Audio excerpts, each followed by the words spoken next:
Hello students, आज हम class 10 की इंग्लिश बुक फर्स्ट फ्लाइट का सेकंड चैप्टर रीड करेंगे।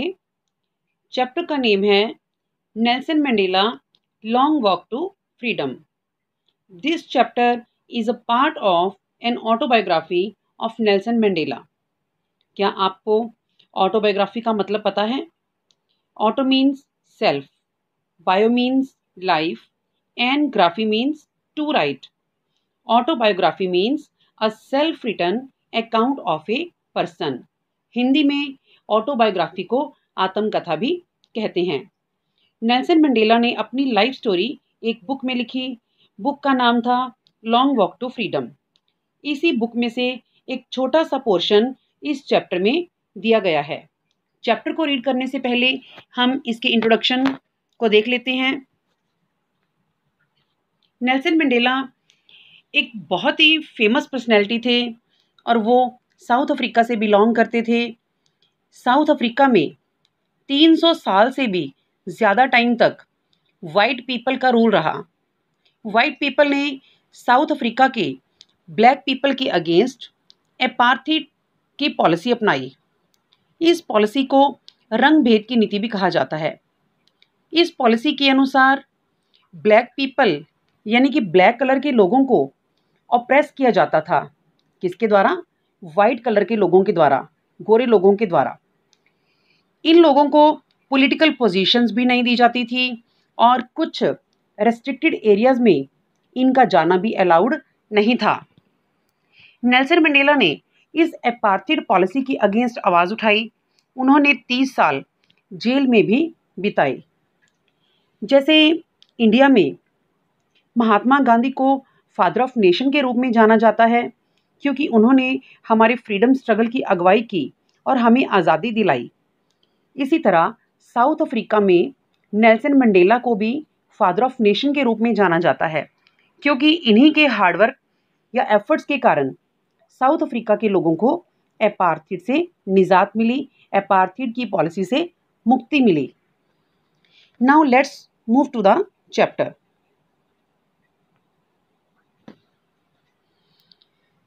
Nelson Mandela has become South Africa's first black president after more than 3 centuries of white rule.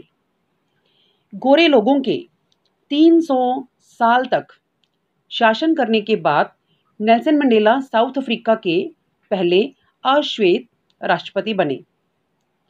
Mister Mandela's African National Congress Party won 252 of the 400 seats in the first democratic elections of South African's history. Nelson Mandela की जो party थी उसका नाम था African national Congress और इस party ने 400 में से 252 सीटें जीती जब साउथ अफ्रीका में पहले लोकतांत्रिक चुनाव हुए थे। The inauguration ceremony took place in the Union Buildings Amphitheatre in Pretoria today. Attended by politicians and dignitaries from more than 140 countries around the world. Democratic elections होने के बाद जब भी शपथ ग्रहण समारोह होता है यानी कि उद्घाटन समारोह, इसकी सारी जो सेरेमनीज थी वो प्रिटोरिया में यूनियन बिल्डिंग्स के द्वारा बनाए हुए एम्फी थिएटर में हुई थी। एम्फी थिएटर क्या होता है? एक बिना छत वाली बिल्डिंग जैसे कि स्टेडियम होता है। और इस समारोह में राजनेता लोग और गणमान्य लोग आए थे संसार के अलग अलग 140 देशों से। Never never again will this beautiful land experience the operation of one by another, said Nelson Mandela in his address. Nelson Mandela ने अपने भाषण में कहा था कि ये सुंदर धरती कभी भी दोबारा ऑपरेशन यानी कि दमन का अनुभव नहीं करेगी। Jubilant scenes on the streets of Pretoria followed the ceremony with blacks, whites and colors celebrating together. तो प्रिटोरिया की गलियों में बहुत ही जुबिलेंट सीन, जुबिलेंट मतलब अमेजिंग दृश्य देखने को मिले जिसमें काले गोरे हर रंग के लोग थे और सभी इकट्ठा होकर जश्न मना रहे थे, सेलिब्रेट कर रहे थे।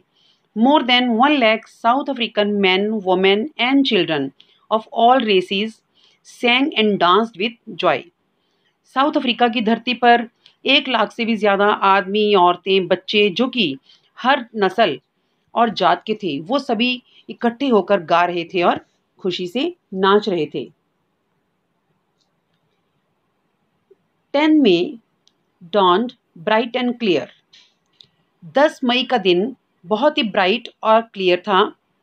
For the past few days, I had been pleasantly besieged by dignitaries and world leaders who were coming to pay their respects before the inauguration. पिछले कुछ दिनों से ही मैं besieged का मतलब सराउंडेड, घिरे होना, मैं घिरा हुआ था संसार भर से आए हुए गणमान्य लोग और बड़े बड़े नेता लोग, जो कि इनॉग्रेशन से पहले ही मुझे अपनी विशेष देने के लिए आ रहे थे। The inauguration would be the largest gathering ever of the international leaders on south African soil. South Africa की धरती पर अंतर्राष्ट्रीय नेताओं का जो ये हजूम इकट्ठा हुआ था, वो सबसे बड़ा हजूम था, सबसे बड़ा इकट्ठ था। मतलब इतने लोग आज तक साउथ अफ्रीका की धरती पर पहले कभी भी इकट्ठा नहीं हुए थे। The ceremonies took place in the lovely sandstone amphitheatre formed by the union buildings in Pretoria. ये शपथ ग्रहण समारोह एक सुंदर एम्फीथिएटर जो कि सैंडस्टोन का बना हुआ था। एम्फीथिएटर मीन्स एक बिना छत वाली बिल्डिंग जिसमें सीढ़ी नुमा बैठने की सीट्स बनी होती हैं, जैसे कि स्टेडियम होता है। ये एम्फीथिएटर यूनियन बिल्डिंग्स के द्वारा प्रिटोरिया में बनाया गया।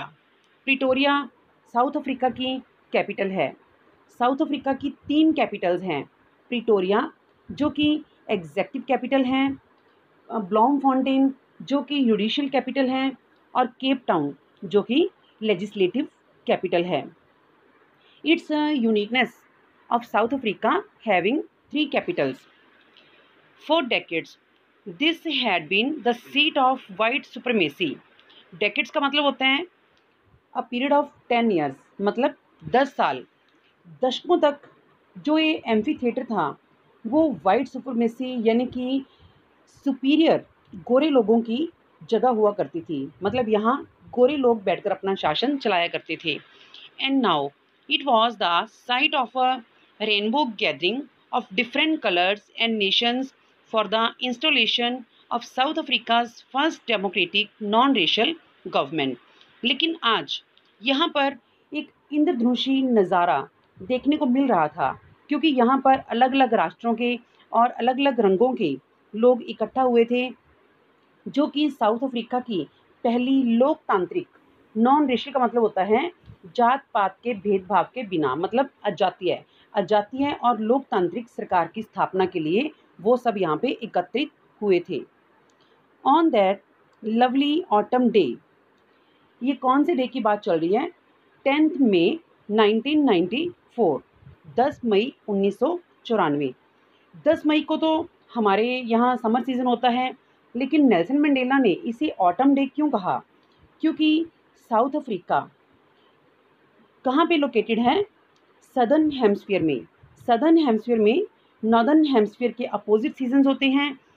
जब हमारे यहाँ पे मई में समर सीज़न चल रहा होता है, तब वहाँ यानी कि सदर्न हेमस्फीयर में विंटर सीज़न आने वाला होता है, और विंटर से पहले क्या होता है? पतझड़। इसीलिए नेल्सन मंडेला ने इसे ऑटम डे कहा है। तो नेल्सन मंडेला कहते हैं, on that lovely autumn day I was accompanied by my daughter Zenani. Accompany का मतलब साथ होना। वो कहते हैं कि इस प्यारे ऑटम डे वाले दिन मैं अपनी बेटी ज़ेनानी के साथ था। ऑन द पोडियम, पोडियम का मतलब है मंच, stage. Mr de Klerk was first sworn in as second deputy president. मंच के ऊपर सेकंड डिप्टी प्रेसिडेंट के रूप में मिस्टर डी क्लार्क ने शपथ ग्रहण की। देन, और उनके बाद Thabo Mbeki was sworn in as first deputy president, और उसके बाद थबो एम्बेकी ने प्रथम डिप्टी प्रेसिडेंट के रूप में शपथ ग्रहण की। When it was my turn, और जब मेरी बारी आई, आई pledged to obey and uphold the Constitution and to devote myself to the well-being of the Republic and its people। तो मैंने प्रण लिया कि मैं कॉन्स्टिट्यूशन यानी कि संविधान की पालना करूंगा और उसकी गरिमा को बनाए रखूंगा। और मैंने ये भी प्रण लिया कि मैं अपना सारा जीवन उस गणतंत्र और गणतंत्र के लोगों की भलाई के लिए डिवोट कर दूंगा, समर्पित कर दूंगा। To the assembled guests and the watching world I said, वहाँ पर एकत्रित हुए मेहमानों और हमें देख रहे संसार को मैंने संबोधित करते हुए कहा, today all of us do by our presence here confer glory. Confer का मतलब होता है गिव, प्रदान करना, देना, and hope to newborn liberty. आज हम सब यहाँ पर एकत्रित होकर ग्लोरी प्रदान करते हैं, शोभा बढ़ा रहे हैं। ये एक गौरवमयी पल है और हम ये उम्मीद करते हैं कि जो ये नवजन्मी स्वतंत्रता हमें मिली है, ये स्वतंत्रता हमेशा बनी रहेगी। Out of the experience of an extra ordinary human disaster, disaster means तबाही, बर्बादी। साउथ अफ्रीकन पीपल ने एक तबाही देखी थी, अपार्थाइड की पॉलिसी से होने वाली एक एक्स्ट्रा ऑर्डिनरी तबाही, जो तबाही काफ़ी लंबे समय तक चली। Must be born a society of which all humanity will be proud. तो मंडेला कहते हैं कि ऐसी तबाही का मंजर देखने के बाद एक ऐसे समाज का जन्म तो होना ही चाहिए जिसके ऊपर पूरी मानवता को गर्व होगा। We who were outlaws not so long ago, हम जो काफ़ी समय से आउटलॉज थे। आउटलॉज का मतलब जैसे कि यहाँ दिया हुआ है, because of its policy of apartheid many countries had earlier broken of diplomatic relations with south Africa. मतलब जो दूसरे कंट्रीज़ थे उन्होंने साउथ अफ्रीका के साथ अपने संबंध तोड़ लिए थे। कोई भी देश साउथ अफ्रीका को अपार्थाइड की पॉलिसी के कारण अपना समर्थन नहीं दे रहा था। इंटरनेशनल लेवल पे जो क्रिकेट मैचेस होते थे वहाँ भी साउथ अफ्रीका की टीम को नहीं बुलाया जाता था। तो मंडेला कहते हैं कि हम जो अभी तक आउटलॉज रहे, हमें आउटलॉ कंट्री के रूप में जाना जाता था, have today been given the rare privilege to be host, host का मतलब मेजबान, to the nations of the world on our own soil. तो आज हमें ये रेयर मतलब दुर्लभ, प्रिविलेज का मतलब स्पेशल राइट, आज हमें ये दुर्लभ खास अधिकार मिला है, मतलब हमें सौभाग्य प्राप्त हुआ है दूसरे देशों की मेजबानी करने का हमारे अपनी ही धरती पर, हमारे साउथ अफ्रीका में। We thank all of our distinguished international guests for having come to take possession with the people of our country. तो हम धन्यवाद करते हैं उन सभी विशिष्ट अंतर्राष्ट्रीय मेहमानों का जो कि हमारी धरती पर आए, साउथ अफ्रीका में आए। टेक पोजेशन का मतलब होता है अपनाना, शामिल होना, और वो हमारी लोगों के साथ खुशी में शामिल हुए। किस चीज़ की खुशी? जो हमने अपार्थाइड पर विजय हासिल करके प्राप्त की थी। What is after all a common victory for justice, for piece, for human dignity. और ये विजय एक सांझी विजय थी, ये इंसाफ की विजय थी, शांति की विजय थी और मानवीय शान की विजय थी। We have at last achieved our political emancipation। Emancipation का मतलब है freedom from restriction, आज़ादी। आखिरकार हमने हर तरह के बंधनों से मुक्ति प्राप्त कर ली, मतलब राजनीतिक आज़ादी प्राप्त कर ली। We pledge ourselves to liberate all our people from the continuing bondage of poverty, deprivation, suffering, gender and other discrimination। तो हमारे लोगों ने राजनीतिक आज़ादी तो प्राप्त कर ली, फिर भी जो और लोगों की प्रॉब्लम्स हैं, हमारी प्रजा की जो दूसरी प्रॉब्लम्स हैं, हम ये प्रण करते हैं कि हम अपनी प्रजा को, अपने लोगों को उन बंधनों से भी मुक्त कराएंगे। वो बंधन कौन से थे? गरीबी का बंधन, डेप्रीवेशन का मतलब होता है अधिकारों से वंचित रखे होना, अधिकारों का हनन करना, सफरिंग जो भी लोगों की दुख तकलीफ़ें हैं, जेंडर लिंग के आधार पर यानी कि आदमी और औरत के बीच में जो भेदभाव किया जाता है, एंड अदर डिस्क्रिमिनेशन, और इसके बिना जो दूसरी तरह के भेदभाव लोगों के साथ हो रहे थे, हम अपनी प्रजा को इन सभी भेदभावों से मुक्ति दिलाएंगे। Never never and never again Shall it be that this beautiful land will again experience the oppression of one by another? Operation का मतलब होता है शोषण करना या दमन करना।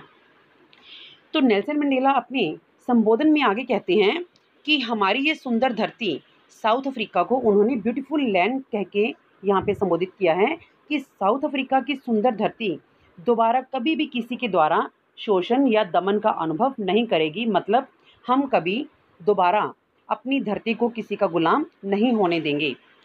The sun shall never set on so glorious a human achievement. तो हमने जो ये आज़ादी प्राप्त की है, आज़ादी का एक नया सूर्य यहाँ पे उदय हुआ है। हम इस सूर्य को फिर कभी भी अस्त नहीं होने देंगे। ये इंसान की यानी कि मानव की एक बहुत बड़ी उपलब्धि है। Let freedom reign, God bless Africa. भगवान अफ्रीका के ऊपर अपनी कृपा बनाए रखें और हम आज़ादी को रूल करने दें। रेन का मतलब टू रूल, शासन करना। A few moments later, we all lifted our eyes in awe as a spectacular array of South African jets, helicopters, and troop carriers rode in a perfect formation over the Union buildings. इस शपथ ग्रहण समारोह के कुछ पलों के बाद हमने आसमान की तरफ अपनी आंखें उठाई, वो भी हैरान होकर, क्योंकि वहाँ पे इन ऑ का मतलब होता है सरप्राइज। स्पेक्टेकुलर एरे का मतलब एन इम्प्रेसिव डिस्प्ले, एक बड़ा ही शानदार नज़ारा आसमान में देखने को मिल रहा था। वो नज़ारा किसका था? साउथ अफ्रीकन जेट्स का, हेलीकॉप्टर्स का, ट्रूप करियर्स। ट्रूप करियर्स होते हैं सेनावाहक जो जहाज़ होते हैं, सेना को ले जाने वाले जहाज़। ये सभी हेलीकॉप्टर्स और जहाज़ रोर करते हुए, गर्जना करते हुए, एक परफेक्ट फॉर्मेशन, आकृति बनाते हुए यूनियन बिल्डिंग्स के ऊपर से गुजर रहे थे। It was not only a display of pin point precision. Pin point का मतलब होता है सूक्ष्म और प्रिसीजन का मतलब होता है एक्यूरेट, शुद्ध। एंड मिलिट्री फोर्स, जो ये प्रदर्शन हो रहा था वो सैनिक गतिविधियों का या सिर्फ सैनिक बल का ही प्रदर्शन नहीं था, but a demonstration of the military's loyalty to democracy, to a new government that had been freely and fairly elected. बल्कि ये प्रदर्शन था सैनिक वफादारी का। वफादारी किसके प्रति? एक नए लोकतंत्र के प्रति, एक नई सरकार के प्रति, जिसको लोगों के द्वारा निष्पक्ष रूप से चुना गया था। ओनली मोमेंट्स बिफोर, सिर्फ कुछ क्षण पहले, the highest generals of the south African defence force and police और साउथ अफ्रीकन डिफेंस फोर्स के जो हेड थे, जो हाई कमांड्स थे, देयर चेस्ट बेडेक्ट का मतलब decorated with ribbons and medals from days gone by, saluted me and pledged their loyalty. इन सभी heads ने, कौन से हेड्स? जिनके सीने रिबन्स और मेडल के साथ सजे हुए थे यानी कि सुशोभित हो रहे थे, उन सब ने मुझे सैल्यूट किया, मुझे सलाम किया और अपनी वफादारी की शपथ ली। आई वॉज नॉट अनमाइंडफुल का मतलब होता है aware of the fact that not so many years before they would not have saluted but arrested me. मैं इस तथ्य के प्रति सचेत था।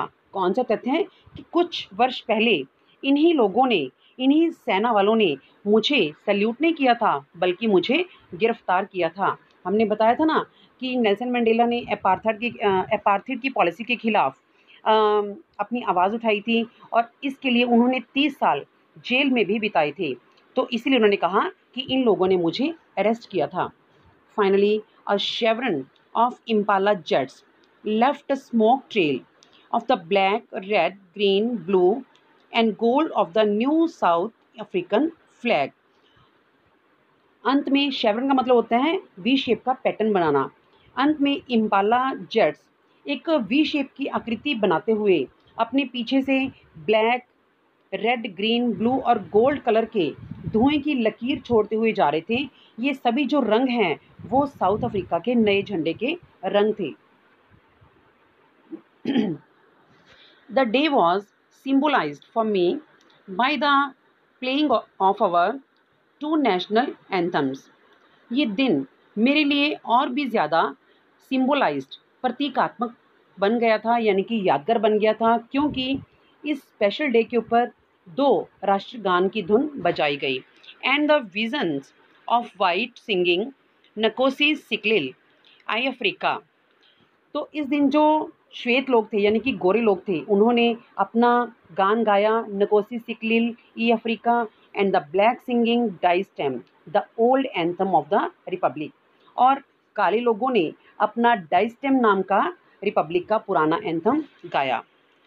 Although that day neither group knew the lyrics of the anthem they once despised. Despised का मतलब होता है डिसलाइक करना, हेटेड करना। तो चाहे उस दिन दोनों में से कोई भी ग्रुप इस नेशनल एंथम यानी कि राष्ट्रगान के लिरिक्स को, धुन को नहीं पहचान रहा था, नहीं जानता था, और कभी वो इसको डिसलाइक भी करते थे। They would soon know the words by heart. लेकिन मंडेला को विश्वास था कि एक दिन वो इस राष्ट्रगान को दिल से याद कर लेंगे और इसके अर्थ को भी जान जाएंगे। On the day of the inauguration, इस शपथ ग्रहण समारोह वाले दिन, I was overwhelmed with a sense of history. Overwhelm का मतलब होता है अभिभूत होना, गदगद हो जाना, किसी भावना से सरोबार होना। तो मंडेला कहते हैं कि इस दिन मैं इतिहास की भावना से अभिभूत हो गया था, मतलब मुझे कुछ पास्ट इवेंट्स याद आ रही थी।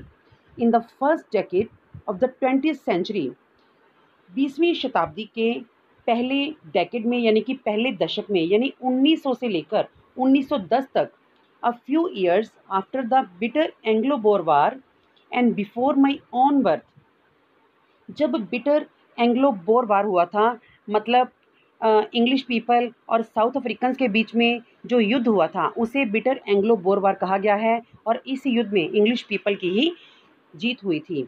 और अभी तक नेल्सन मंडेला का जन्म भी नहीं हुआ था। नेल्सन मंडेला के जन्म से पहले the white skin people of South Africa patched up their differences and erected a system of racial domination. Domination का मतलब होता है हावी होना, रेशियल मतलब नस्लवाद, against the dark skin peoples of their own land. तो इस युद्ध के बाद जो साउथ अफ्रीका के गोरी चमड़ी वाले लोग थे, कुछ लोग डच से आकर यहाँ पे आकर बसे थे, उन लोगों ने वाइट पीपल्स के साथ, जिन लोगों ने साउथ अफ्रीका के ऊपर कब्जा किया था, उनके साथ पैचअप कर लिया, मतलब संधियाँ कर ली, और साउथ अफ्रीका की धरती पर रहने वाले काले लोगों के साथ, यानी कि काली चमड़ी वाले लोगों के साथ एक ऐसी व्यवस्था कायम कर दी जिस पर कि नस्लवाद हावी था। मतलब ये काली चमड़ी वाले लोग साउथ अफ्रीका की धरती पर दूसरे दर्जे के लोग बनकर रह गए थे।